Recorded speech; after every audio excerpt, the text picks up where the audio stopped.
नमस्कार, mid cap मंत्रा में आप सभी का स्वागत है। मैं हूं सुमित और हफ्ते का पहला कारोबारी सत्र और गुलजार है बाजार में तेजी। करीब 18,432 यानी कि ऑलमोस्ट डे हाई पर इंडिसेस अभी कामकाज कर रहा है। 18,437 के आसपास के हाईज हैं और 18,432 पे इंडिसेस अभी कामकाज कर रहा है। तो बढ़िया तेजी फ्रंट लाइन इंडेक्स पे और साथ साथ मिड कैप स्मॉल कैप ये भी तेजी के साथ ही कामकाज कर रहा है और वहां पर भी डे हाई पर ही इनफैक्ट ट्रेड हो रहा है। मिड कैप इंडेक्स भी डे हाई पर है और स्मॉल कैप इंडेक्स भी डे हाई पर ही कामकाज करता हुआ। निफ्टी बैंक आज नए ऑल टाइम हाइज की तैयारी करता हुआ और ऑलमोस्ट ऑल टाइम हाई से करीब 44,074 करीब 44,151 का ऑल टाइम हाई है और वहां से 50-60 अंक दूर अभी निफ्टी बैंक जो है ट्रेड करता हुआ दिखाई पड़ रहा है। आगे भी हम मार्केट से बातचीत करेंगे, गावा सर हमारे साथ मौजूद रहेंगे, लेकिन पहले देख लेते हैं हेडलाइंस। रिटेल महंगाई घटने से फुल जोश में बाजार। रिटेल रिकॉर्ड हाई के करीब निफ्टी बैंक 18,400 के पास पार निकला निफ्टी। सेंसेक्स 400 अंक ऊपर। मिड कैप में भी जोरदार एक्शन। रिटेल के बाद अब अप्रैल में थोक महंगाई भी घटी। 3 साल के सबसे निचले स्तर पे करीब WPI। थोक महंगाई घटने से fuel and power, manufacturing, product, primary article की ज्यादा भूमिका। तेजी के इंजन को ऑटो शेयरों से मिल रहा है जोरदार बूस्ट। शानदार नतीजों के बाद टाटा मोटर्स, DVR और टाटा मोटर्स 4% ऊपर। साल के नए ऊपरी स्तरों पर टाटा मोटर्स, रिकॉर्ड स्तरों पर निफ्टी ऑटो इंडेक्स। और बड़ी टाइटन की चमक, रिकॉर्ड स्तरों पर पहुंचा शेयर। निवेशक हुए मालामाल। 23 साल में 1 लाख के निवेश की वैल्यू करीब 7.25 करोड़ पहुंची। प्रॉपर्टी शेयरों के लिए डबल खुशखबरी। रेट हाइक थमने की उम्मीद और DLF के नतीजों ने भरा जोश। 3% से ज्यादा चढ़ा निफ्टी रियल्टी इंडेक्स। DLF 5%। सुबह गोदरेज प्रॉपर्टी ओबरॉय में 4% की तेजी।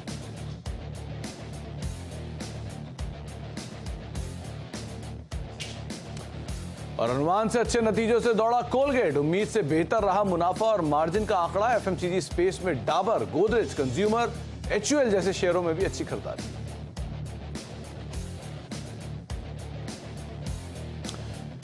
तो भारतीय बाजार डे हाई पर कामकाज करते हुए 18,434 435 के स्तरों में निफ्टी अभी ट्रेड कर रहा है। 18,437 निफ्टी का आज का इंट्राडे हाई है, यानी कि ऑलमोस्ट डे हाई पर निफ्टी ट्रेड करता हुआ। निफ्टी बैंक रिकॉर्ड स्तरों से बेहद करीब 44,151 रिकॉर्ड स्तर। 44,077 के स्तरों पर निफ्टी बैंक अभी ट्रेड कर रहा है। 283, 250, 350 अंकों से ज्यादा का उछाल यहां देखने को मिल रहा है। Nifty mid cap index, small cap index दोनों ही डे हाई पर सो फार ट्रेड करते हुए। एडवांस डिक्लाइन 1900 2000 शेयर जो कि तेजी में है और 1650 शेयर जो कि बिकवाली के साथ कामकाज करते हुए दिखाई पड़ रहे हैं। यानी कि फ्रंट लाइन इंडेक्स के साथ साथ मिड कैप, स्मॉल कैप तेजी में है, जिसकी वजह से ब्रॉडर मार्केट्स भी रफ्तार के साथ कामकाज कर रही है। निफ्टी बैंक का PSLV आपकी स्क्रीन पर 80 अंक दूर रह गया है महज अपने ऑल टाइम हाई से। 44,151 इसका ऑल टाइम हाई है और करीब 80 अंक दूर वहां पर कामकाज करता हुआ। आज शुरुआत से ही जब गैप अप शुरुआत हुई, मार्केट ने सस्टेन किया 18,300 को। उसके बाद शॉर्ट कवरिंग और शॉर्ट कवरिंग 18,400 के ऊपर इंडेक्स को कंफर्टेबली सो फार कामकाज करता हुआ दिखाई पड़ रहा है। ब्रॉडर मार्केट्स में खरीदारी है। फ्रंट लाइन के सभी हैवी वेट्स पार्टिसिपेट करते हुए। Reliance industries, HUL, Tata Motors, Titan, ये जितने हैवी वेट हैं ये सब आज पार्टिसिपेट कर रहे हैं, जिसके दम पर भी इंडेक्स में तेजी देखने को मिल रही है। 1650 शेयर तेजी में और करीब 1250 शेयर बिकवाली के साथ ट्रेड करते हुए। गावा सर हमारे साथ बने हुए हैं, जिनसे हम बातचीत करेंगे मार्केट्स को लेकर। गावा सर नमस्कार, स्वागत है कार्यक्रम में। सबसे पहले तो बाजार पर आपकी राय, क्योंकि 18,400 को हम होल्ड कर रहे हैं। निफ्टी बैंक अपने रिकॉर्ड स्तरों के करीब है। अभी क्या करना चाहिए इंडिसेस में? Good afternoon to you. अभी भी लॉन्ग करना चाहिए। मुझे लगता है जैसे कि ट्रेड कर रहा है निफ्टी ने, जैसे 44,000 टच किया है, उसके हिसाब से लगता है कि निफ्टी अब 18,435 पे है, 18,500 की तरफ जा रहा है। यस, वो जैसे कि हमने फ्राइडे को ही बताया था कि 18,500 एक रीचेबल है, दरवाजा खुला हुआ है। और निफ्टी का, बैंक निफ्टी का 44 का था दरवाजा था, वो आज नॉक तो हो गया, लेकिन अब भी इसमें स्ट्रेंथ है। जो भी डिप्स आती है निफ्टी या बैंक निफ्टी में एब्जॉर्ब हो रही है और नया हाई बन रहा है। तो बाय ऑन डिप्स मार्केट अब भी है इसके अंदर और मेरे ख्याल से लॉन्ग ही होना चाहिए, कुछ नहीं। शॉर्ट रहना इस मार्केट में थोड़ी दिक्कत का सवाल हो सकता है कि शॉर्ट्स ट्रैप हो सकते हैं, काफी स्क्वीज हुए हैं शॉर्ट्स। Yes, stay long. अब सर अगर किसी पे होल्ड है निफ्टी तो क्या टारगेट्स को ट्रेल करेगा, वो क्या स्टॉप लॉसेस को ट्रेल करेगा? 18,400 एक स्टॉप होना चाहिए। इसमें जब भी कोई डिस्क मिलती है 18,500 नियर टर्म टारगेट है। ट्रेड करा है 18,432 में, मतलब यहाँ से 70-80 पॉइंट अब भी तेजी बाकी है। Yes Nifty long. टेंशन में आ गया था मैं। खैर 18,400 वो नंबर, 14,000 नहीं है, तो आप ध्यान रखिएगा उसका। 18,400 को ट्रेल करे और 18,400 को सस्टेन करा तो 18,431-32 अभी देखने को मिल रहा है। आज के लिए 5 बड़े ट्रिगर्स या 5 बड़ी बातें जो मार्केट्स की हैं वो आप स्क्रीन पर आपके आते हुए दिखाई पड़ेंगे, किस तरह से आज मार्केट्स में ट्रिगर करा है। सबसे पहला ट्रिगर पॉइंट जो बाजार में काम कर गया वो है महंगाई दर का आंकड़ा, जो अभी कुछ देर पहले आया। मार्केट्स में तो एक मोमेंटम है, लेकिन जैसे जैसे WPI के नंबर्स में गिरावट आई है वो बाजार को फ्यूल करके गया है। तो नेगेटिव नंबर एक करीब रिटेल महंगाई दर 18 महीने में सबसे कम का ये नंबर आता हुआ दिखाई पड़ा है, जिसके आप कह भी सकते हैं कि जैसे जैसे महंगाई में नरमी है, बाजार में गर्मी बढ़ते हुए दिखाई पड़ रही है। थोक महंगाई 3 साल के निचले स्तरों पर पहुंचता हुआ दिखाई पड़ रहा है। एक जोरदार तेजी मार्केट्स ने उसे क्यूज के तौर पे लिया है। एफआईज का नंबर खरीदारी के लिए है। उम्मीद लगाई जा रही है कि शायद ब्याज दरों में जो बढ़ोतरी थी उस पर अब कुछ कटौती होगी या फिर एक रोक लगेगी, जो रियल एस्टेट इन कैश भी कर रहा है। एफआईज लगातार 19,500 करोड़ की खरीदारी कर चुके हैं कैश मार्केट्स में। ये एक और अच्छा ट्रिगर है मार्केट्स के लिए। और सो फार जो Q4 के नंबर्स हैं उनमें कोई बड़े एक्सीडेंट नहीं हुए हैं, अच्छे नंबर्स ही मोर लेस देखने को मिले हैं, जिसका भी एक इम्पैक्ट मार्केट्स में देखने को मिल रहा है। तो इसीलिए बाजार अच्छी रफ्तार में है और साथ साथ निफ्टी बढ़िया तेजी में और निफ्टी बैंक के अंदर भी अच्छा मोमेंटम बना हुआ है। कावा सर, कोई स्टॉक जहां पर आप लॉन्ग जा रहे हो, जो पिक कर रहे हो आप? जी हाँ, बैंक ऑफ बड़ौदा अच्छा लगता है मुझे, बिल्कुल यहाँ पर तेजी है, ट्रेड कर रहा है 180 के आसपास। मुझे लगता है 188 एक पॉसिबिलिटी है, यहाँ पर स्टॉप होगा 180 का, बैंक ऑफ बड़ौदा। दूसरा स्टॉक जो पसंद है इस वक्त वो है कंटेनर कॉर्पोरेशन, यहाँ पर भी तेजी है, 646 पर ट्रेड कर रहा है। पॉसिबल है कि 650 660 ये जोन है, वहां तक जा सकता है। और बहुत ही टाइट स्टॉक करीब 643 का होना चाहिए, बस अपसाइड ऑन है कंटेनर कॉर्पोरेशन। कंटेनर कॉर्प और बैंक ऑफ बड़ौदा, 2 शेयरों पे आप नजर रखें कि कॉनकॉर्ड DI के आसपास 1.5% की तेजी यहां देखने को मिल रही है। और bank of Baroda in fact banking में PSUs की तरफ से सो फार जो मूव था वो अब इन कैश करने की दोबारा बातचीत, करीब 188 190 के टारगेट्स के लिए आप लॉन्ग जा सकते हैं। 180 का एक स्टॉप लॉस यहां पर मेंटेन करके चल सकते हैं। कुछ और स्टॉक्स जहां पर आज बढ़िया मूव देखने को मिल रहा है, मिड कैप गेनर्स लूजर्स, वो आपकी स्क्रीन पर आते हुए दिखाई पड़ेंगे। कहां पर आज मूव है। Mid cap index day high पर है, 0.5% के आसपास की बढ़त है। ब्रॉडर मार्केट्स तेजी में है, 1650 शेयर तेजी में, 1200 शेयर और बिकवाली। तो मिड कैप की जो स्टॉक्स है उनमें अच्छा मूव है। बढ़िया बाइंग हो रही है न्यूलैंड नैब में, जोरदार नंबर्स और नंबर्स के बाद से लगातार ये शेयर तेजी में। पहले एक अपर सर्किट 20% का और अब 16% की तेजी यहां देखने को मिल रही है। एलंबिक लिमिटेड, दो इसमें रियल एस्टेट का भी मेजर कामकाज है और फार्मा का डिवीजन भी है, तो 9% की तेजी यहां पर है। और लुपिन करीब 2% की तेजी यहां पर देखने को मिल रही है। इसके अलावा एनबीएफसी में उज्जीवन करीब 6.5% ऊपर, जीआईसी हाउसिंग 3.5% ऊपर, इंडिया बुल्स हाउसिंग फाइनेंस 2% ऊपर और पीएफसी करीब 2% की तेजी यहां पर देखने को मिल रही है। एफएमसीजी में कोलगेट के जोरदार नंबर, 0.4% ऊपर ये कामकाज कर रहा है।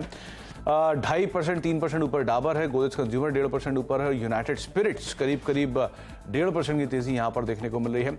महिंद्रा लाइफ स्पेस 8.5% ऊपर, रियल स्टेट में तो आज जबरदस्त उछाल है, 8.5% ऊपर महिंद्रा लाइफ, डीएलएफ 6.5% ऊपर, शोभा 5.5% ऊपर, 523 524 का स्तर।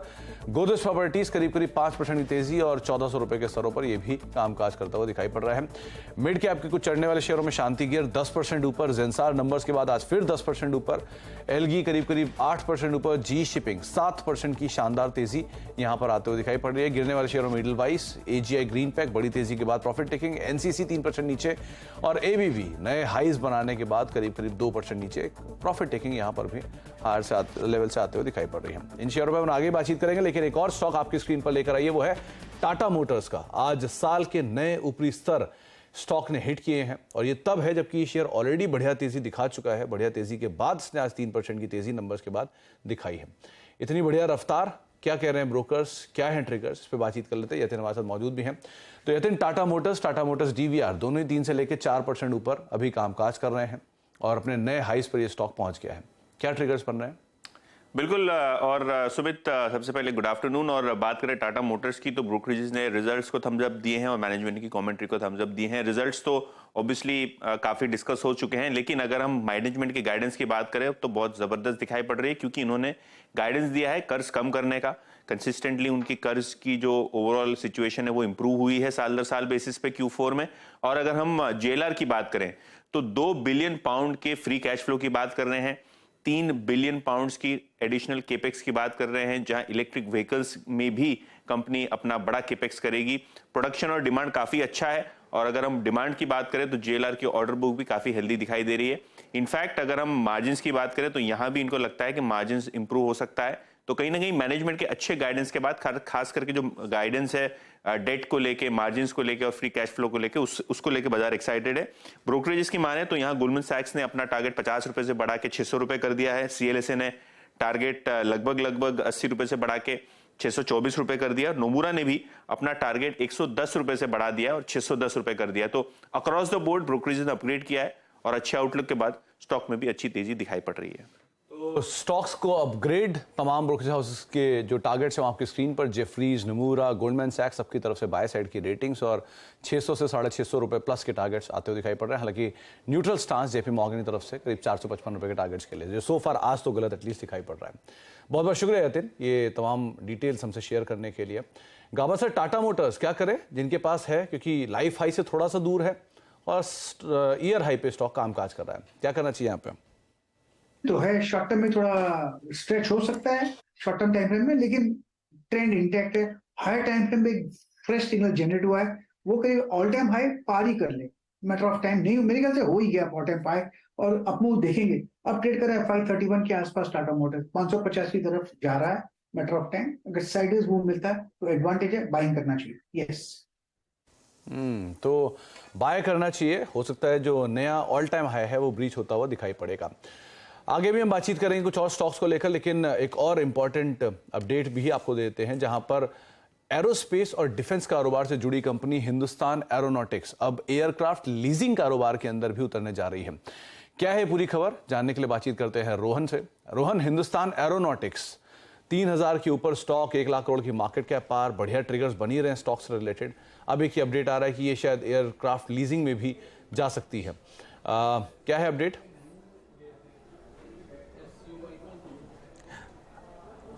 जी बिल्कुल, सिविलियन एविएशन को काफ़ी अब एक बड़ी अपॉर्चुनिटी के रूप में देख रही है एचएएल, और इस साल के लास्ट तक आप देखेंगे कि जो खासतौर पर इस एफआईए के लास्ट तक आप देखेंगे कि जो एयरक्राफ्ट लीजिंग बिजनेस है उसमें वो इंटर करने जा रहे हैं। इसको लेकर जो सूत्र में बता रहे हैं कि अभी जो उनके पास विमान है, जो डॉर्नियर वो खासतौर पर बना रहे हैं, 2 अलायंस एयर उनका इस्तेमाल कर रही है, लेकिन 6 और ऐसे डॉर्नियर हैं जो कि पाइपलाइन में है। और सिर्फ अलायंस एयर ही नहीं, बाकी जो एयरलाइंस है उनसे भी उनकी बातचीत चल रही है इसको लेकर। खासतौर पर नॉर्थ ईस्ट के इलाके में या उड़ान स्कीम के तहत इनका काफ़ी ज़्यादा इस्तेमाल किया जा रहा है। लेकिन जो एयरक्राफ्ट लीजिंग बिजनेस है भारत में नहीं के बराबर है। हमारी जो डिपेंडेंसी है सारे एयरलाइंस की, वो आयरलैंड के लेसर्स के ऊपर है, और ये एक बहुत बड़ी चुनौती है क्योंकि भारतीय एयरलाइंस के लिए काफ़ी ज़्यादा महंगा हो जाता है। तो अब जो एचएएल है वो एक सेपरेट कंपनी बनाने की बात कर रही है, और इसके लिए जो गिफ्ट सिटी है गुजरात में, वहाँ मौजूद फाइनेंशियल इंस्टीट्यूशन से उनकी बातचीत चल रही है। और इस एफवाई के लास्ट तक आप देखेंगे कि जो है एक सेपरेट कंपनी वो फॉर्म कर रहे हैं, उसके लिए जो रेगुलेटरी क्लियरेंस है उस प्रक्रिया में है, और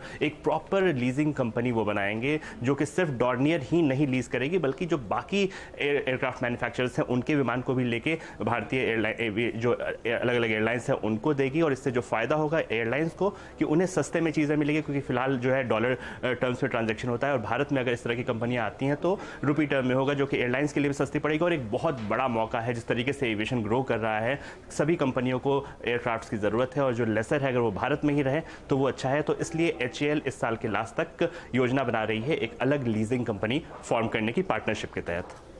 83 साल हो गए इस कंपनी को, जब इस कंपनी ने पहला एचएएल मारुत लॉन्च किया था, जो देश का पहला बॉम्बर एयरक्राफ्ट था, लोंगेवाला पोस्ट पे यूज हुआ था। वहां से अब लीजिंग कारोबार के अंदर पहुंचते हुए तो इतनी बड़ी जर्नी एचएएल ने तय की है, और उसी तरह की स्टॉक की जर्नी भी है। नए हाइस पर ऑलमोस्ट स्टॉक कामकाज करता हुआ दिखाई पड़ रहा है। गाबा सर, एचएएल को लेकर आपका कोई टेक? बिल्कुल, मुझे अच्छा लगता है एचएएल। अब रिसेंट हाई अगर हुआ है 3100 जो है, ये एक नियर टर्म टारगेट है, लेकिन यहाँ पर जो स्ट्रक्चर है बहुत बढ़िया है, मेरे ख्याल से लेना है, बिल्कुल ले सकते हैं एचएएल। अच्छा, जाने से पहले गाबा सर एक बार यूनाइटेड स्पिरिट्स और देखिए, आज ब्रेकआउट दिख रहा है क्या 805 के ऊपर? सबसे पहले मैं डिस्क्लोज करना चाहूंगा, यूनाइटेड स्पिरिट्स मेरे इन्वेस्टमेंट पोर्टफोलियो में है, और यूनाइटेड स्पिरिट्स, और ये मुझे अच्छा लगता है। आज के करीब लगता है कि अपमूव मिलना चाहिए, बहुत बढ़िया अपमूव मिला है, ट्रेड करा है 806। हायर टाइम फ्रेम पे देखेंगे तो मुझे 900 का टारगेट मिला। तो ये मेरे डिस्क्लोज करना चाहूंगा मेरे पोर्टफोलियो में है। ये इनफैक्ट गावा सर ने पहले भी मेंशन किया कई बार कि ये इनके लॉन्ग टर्म पोर्टफोलियो में एज एन इन्वेस्टमेंट पिक है। आज ब्रेकआउट 807 रुपए के आसपास ये भी कामकाज कर रहा है, 1.5% की तेजी देखने को मिल रही है। एक ब्रेक का वक्त हो गया, ब्रेक के बाद लौटेंगे और बातचीत करेंगे गावा सर से कुछ और स्टॉक्स को लेकर, और साथ ही साथ टाटा समूह के एक शेयर पर हम बातचीत कर चुके हैं, टाटा मोटर्स। टाटा समूह के दूसरे शेयर पर हम बातचीत करेंगे, टाइटन, तनिष्क रादर। इस पर हम चर्चा करेंगे छोटे से ब्रेक के उस पर।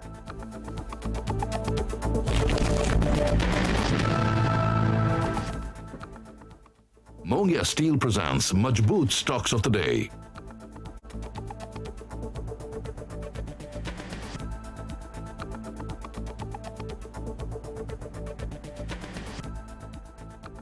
Let's you and me step out and see how blue the sky, how tall the trees. La, da, da, da, da, da, da. 'Cause forever Škoda brings you Kushaq and Slavia, India's safest family cars. Okay guys, इस बार team selection सिर्फ form के basis पे होगा, past records और popularity पर नहीं। There is only one change in the team, Suraj will play in place of Ravi. Coach, ये रवि को बाहर छोड़ना सही है? मेरी एनालिसिस कहती है कि सूरज फॉर्म में है और अच्छे रिजल्ट्स के लिए फॉर्म देखना जरूरी है, नाम नहीं।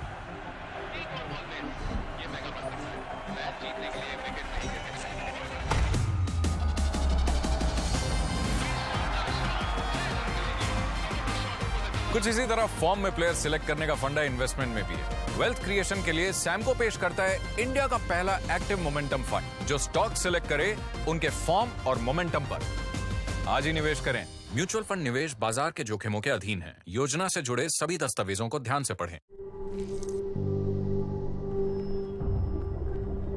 झंझनाहट से जल्द आराम पाएं। सेंसोडाइन रैपिड रिलीफ के साथ।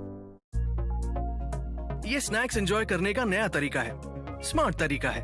पर आपको पता है और क्या स्मार्ट है? Investing on angel one, zero brokerage and full convenience. अब तो मैं सिर्फ फूड शेयर करता हूँ, ब्रोकरेज नहीं। Investments in securities markets are subject to market risks. Read all the related documents carefully before investing. one of those days I just need to hit the road and they calling out, yeah. Check. This is my temple, this is my mental peace sanctuary. The one thing I can't do without. You better hear me. Can't do without. I can't do without. Ultimate biking experience अधूरा है Indian oil के servo 40 extra के बिना।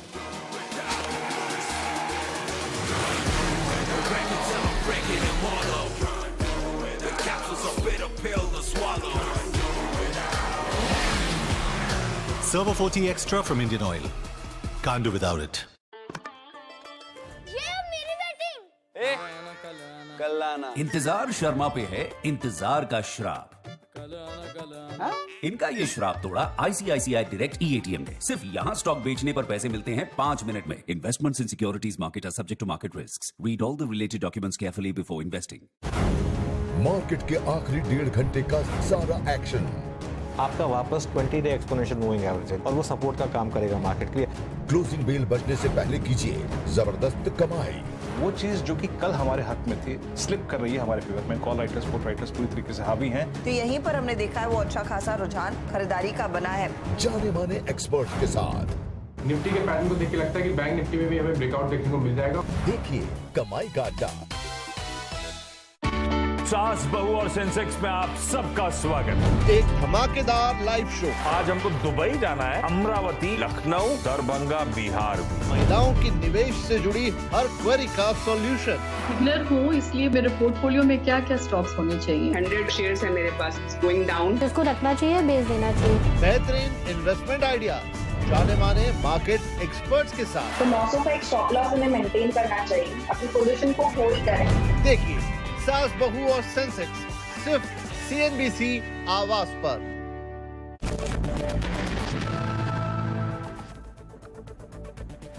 आप देख रहे हैं mid cap मंत्रा और मार्केट्स पे एक बारी फिर से नजर डाल लेते हैं। करीब 18,431-32 के जोन्स में निफ्टी कामकाज करते हुए मिड कैप स्मॉल कैप आधा % दोनों ऊपर। इनफैक्ट मिड कैप में तेजी थोड़ी बड़ी है, 3/4% ऊपर कामकाज कर रहा है। और निफ्टी बैंक भी एक बार स्क्रीन पर लेकर आई है, करीब 0.5% की तेजी वहां पर भी है। अपने ऑल टाइम हाई से थोड़ा सा दूर, करीब 44,038 के जोन में भी ये कामकाज कर रहा है। एक स्टॉक लेकर आइए, वो है टाइटन का। आज स्टॉक ने अपना नया ऑल टाइम हाई हिट किया है और करीब 2783, शुरुआती कारोबार में 2795, 2802, 2790 इसका हाई था, जिसको आज ब्रीच करके करीब 2.5 लाख करोड़ की मार्केट कैप पे पहुंचता हुआ दिखाई पड़ा है। कुछ जर्नी आपकी स्क्रीन पर होगी कि कैसे स्टॉक ने हिस्ट्री क्रिएट की है, कैसे वेल्थ क्रिएट की है। टाइटन, ये पिछले 20 साल या 23 साल में ये स्टॉक ने एक जोरदार रिटर्न दिया है। 2.5 लाख करोड़ की मार्केट कैप पहुंची है, नए रिकॉर्ड स्तरों पे स्टॉक आज पहुंचता हुआ दिखाई पड़ा है। इस स्टॉक ने करीब 40% की CAGR से ग्रोथ दिखाई, यानी 40% की दर से। इसका एब्सोल्यूट रिटर्न है पिछले 20 सालों में करीब 72,000% का एक शानदार रिटर्न इसने पिछले 20 सालों में दिया है। अगर आप इसको एनुअल बेसिस पर देखेंगे तो रफली 40%, 39-40% के आसपास की एनुअल ग्रोथ स्टॉक ने दिखाई है, जबकि इस पूरे ग्रुप की जो एनुअल ग्रोथ है वो रफली 20% के आसपास है। और टाटा ग्रुप की ग्रोथ 20% और अकेले टाइटन की ग्रोथ 40%। तो इस ग्रुप का सबसे बेहतरीन रिटर्न देने वाला जो स्टॉक है वो टाइटन है, जिसने आज अपना नया ऑल टाइम हाई हिट किया है। कुछ और आंकड़े आपकी स्क्रीन पर आते हुए दिखाई पड़ेंगे टाइटन से रिलेटेड, खासतौर से किस तरह की परफॉर्मेंस स्टॉक ने दिखाई है और किस तरह की सेगमेंटल ग्रोथ यहां पर देखने को मिली है। 2011 में स्टॉक ने एक बोनस दिया था 1:1 का, और 2011 में ही स्टॉक ने स्टॉक स्प्लिट भी किया था। करीब 10 रुपए की फेस वैल्यू को 1 रुपए की फेस वैल्यू में कन्वर्ट होते हुए दिखाई पड़ा था। यानी कि अगर आपने 2000 में, सन 2000 में कुछ शेयर खरीदे होते हैं टाइटन के, तो इस तरह के बदलाव के बीच में वो 100 शेयर आपके बन गए होते रफली 2000 शेयरों के बीच।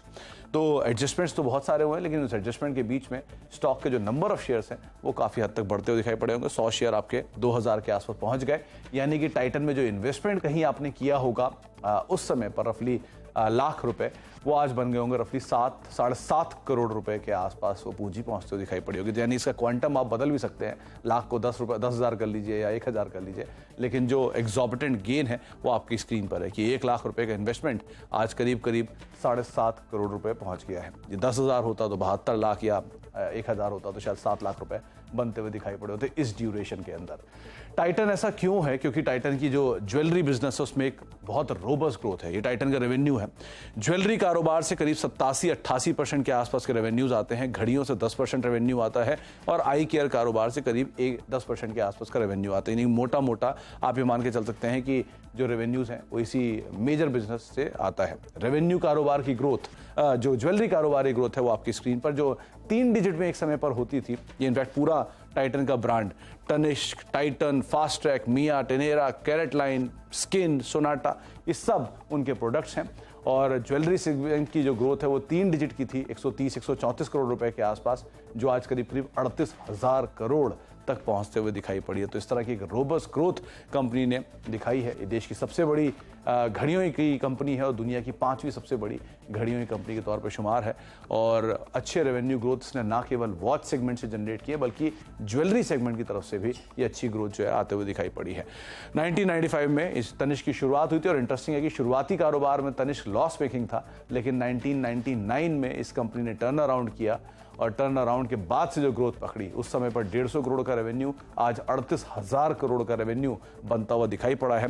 और जब टर्न अराउंड हुआ तभी श्री राकेश झुनझुनवाला जी ने इसमें स्टेक लिया था 2002-2003 के दौरान, और वो उन्होंने एक लंबे अंतराल तक होल्ड भी किया। तो कुछ इंटरेस्टिंग आंकड़े उस स्टॉक के बारे में जो कि आज नए रिकॉर्ड स्तरों पर पहुंचता हुआ दिखाई पड़ा है। 3 रुपए का दाम एडजस्टमेंट के बाद था 2002 में, जो कि आज 2800 रुपए के आसपास पहुंचता हुआ दिखाई पड़ा है। तो टाइटन के बारे में कुछ इंटरेस्टिंग आंकड़े, इंटरेस्टिंग तथ्य जो आप देख रहे थे, जो कि नए रिकॉर्ड स्तरों पर आज को लेकर गया है। खिलाड़ी नंबर 1, खिलाड़ियों के कुछ आंकड़े, किस तरह की सिचुएशन यहां पर देखने को मिल रही है। कुछ खिलाड़ियों ने फेरबदल किया अपने पोर्टफोलियो में और नए एडिशंस भी किए हैं। अमित जी ने प्रॉफिट बुक किया मैक्रोटेक में। रियल स्टेट आज जोरदार तेजी में, तो प्रॉफिट लिया उन्होंने 1060 के टारगेट से। 980 का एक स्टॉप लॉस था, लेकिन प्रॉफिट्स को ले गए इसमें से लेकर। और यूनाइटेड स्पिरिट्स में उन्होंने एंटर किया। इनफैक्ट ये पूना वाला फिनकॉप, जहां पर भी 336 के टारगेट्स के लिए 336 के जोन्स में वो निकल गए। 350 का टारगेट था, 325 का स्टॉप लॉस, और वो एंटर करके गए यूनाइटेड स्पिरिट्स में 850 रुपए के टारगेट्स के लिए। 785 का एक स्टॉप लॉस रखेंगे। 808, 809 के जोन्स में यूनाइटेड स्पिरिट्स ऑलरेडी कामकाज करता हुआ दिखाई पड़ रहा है। इसी के साथ ये रिटर्न आपकी स्क्रीन पर तीनों ही खिलाड़ियों का किस तरह का रिटर्न है। अमित सेठ करीब 3.5%, शरद मिश्रा 4.5% और ब्रजेश आयल करीब 1.25% का रिटर्न यहां पर आता हुआ दिखाई पड़ रहा है। इन नंबर्स के बीच में अब खिलाड़ी नंबर 1 को यहीं समेटेंगे। एक ब्रेक का वक्त है और ब्रेक के उस पार नो योर कंपनी, और नो योर कंपनी में आज हमारे साथ बातचीत करने के लिए अमित जी मौजूद होंगे, डायरेक्टर कल्पतरू पावर के। उनसे बातचीत करेंगे कुछ ही देर में नीरज वाजपेयी। नमस्कार।